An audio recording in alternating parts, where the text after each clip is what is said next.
Okay, guys, I want to talk about the NIPT test results. So my doctor told me, I have a new doctor now, by the way. She told me when I was 10 weeks that I could go and get the test done.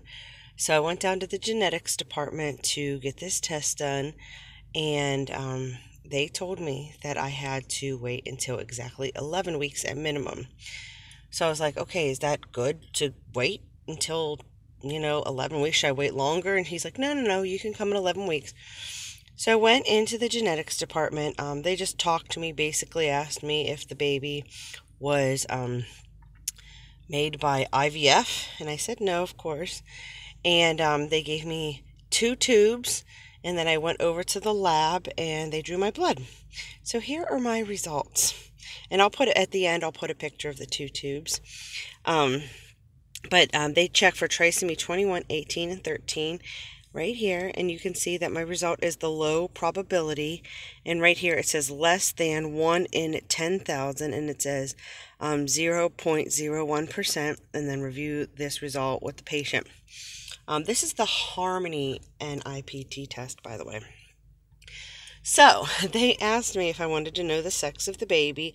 And I honestly didn't really care one way or another, but because it was offered, I was like, sure. So here we go. This is my issue. Fetal sex, test inconclusive. Sex chromosome aneuploidy, I think, panel. Test inconclusive. Okay, so this is what worried me. It's not a matter of knowing what the sex of the baby is. I really didn't care one way or another. When I seen that, I was like, oh my God, does that mean something's wrong with my baby? So in this office that I was going to, like the regular doctor's office, there's like so many different doctors that you see. And when I went in for like a problem issue. And when I asked her about the results, she was like, oh, you were just scheduled in. No one told me about an NIPT test. And I'm like, does that mean you can't tell me the results? And she's like, oh, just come back to my office. Like, you could tell she was annoyed. So hence why I have one doctor that I really like that I see all the time now. Anyways, she pulled it up and said everything was low probability in the fetal sex, and then this panel here was inconclusive. She was an older doctor, and she's like, I have never seen this. So I don't know if she just said that because she didn't want to deal with me or what. But of course I got referred to go to genetics. When I went to genetics, they basically told me, well, the first person was no help at all. She's like, oh, it's just inconclusive. And I'm like, okay, well, this is not a matter now of knowing the sex of the baby. Like, is something wrong with my baby? And this person's like, well, they only did 3 tests. There could be a lot of other things wrong with your baby. I mean, we didn't check for everything. And even the ones we checked for, that could still be wrong with your baby. I mean, this person was really horrible. So, of course, I asked to speak to a supervisor who actually explained it to me.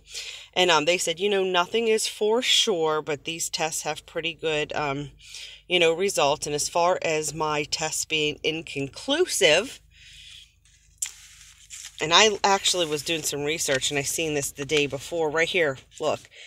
It says fetal cfDNA percentage 4.2%. Okay, first, this supervisor doctor told me that usually if it's under 4%, they can't even run any of the tests. Mine was 4.2%, so they were able to run the trisomy test, but they weren't able to get the fetal sex in the chromosome panel. And again, this was not about knowing the sex. It was just making sure, like, everything's okay with my baby, regardless if it's a boy or a girl. Basically, what the doctor said, and he did say it nicely, is because I am overweight. That's why at this point, I only have 4.2% of the fetal DNA in my blood, and they need a lot more to run the sex, the test for the fetal sex in the chromosome panel. So when I heard that, I'm like, okay, well, yeah, I am overweight. So that kind of put my mind at ease that everything's okay. I mean, I know they can't tell you with 100% certainty, but I'm like, okay, yeah, I am overweight, because when I started my pregnancy, I was like 202 pounds.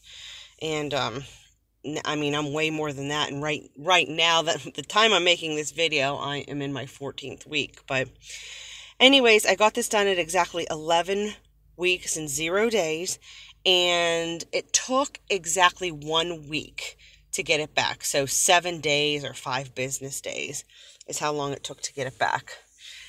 So, yeah, and I asked for a copy of this because they don't want to give you a copy, and I get all of my lab results like online through this portal, but for some reason this genetic NIPT test didn't come back through the panel, so I actually had to ask the doctor for a copy of this. So, and then there's just some little clinical data here.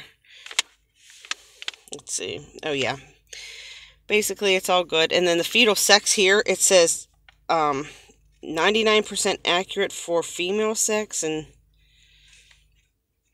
see, it's so hard to read. They weren't able to enlarge this. Anyways, check the box below. I'll put a little bit more information, but please subscribe. It really helps me out. And please let me know if you had an inconclusive test, whether it's for like the trisomy panel or if you had an inconclusive test for the fetal sex. All right, everybody, thank you for watching.